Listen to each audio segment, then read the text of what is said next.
हे पक्षाच्या दृष्टिकोनातून कितपत योग्य आहेत, कारण की त्याचा फटका त्यांना विधानसभेच्या वेळी सुद्धा बसलेला आहे. नाही, कसं असतं त्या वेळेसचं सिच्युएशन वेगळी असते.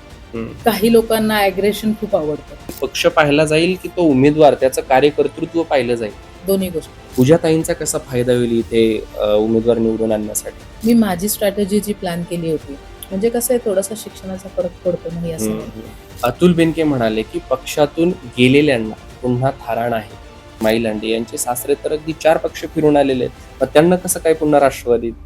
राष्ट्रवादीचं जे मतदान आहे ते हल्लेलं नाही. हे तिकीट नाकारल्याच्या नंतर पूजाताईंची काय भावना होती, किंवा तुमच्या सोबत काम करणाऱ्या ज्या युवती होत्या किंवा महिला होत्या त्यांची काय पहिली प्रतिक्रिया होती? सोपं होतं फॉर्म भरणे, माघार घेणे, पुढे जाणे. मग पक्षाने सांगितलं म्हणून माघार घेणे, त्यापेक्षा आधीच जर पक्षाने सांगितले थांबलं, अडचण काय त्याची. आघाडीचा उमेदवार आणि कोण प्रतिस्पर्धी कोण राहू शकतो?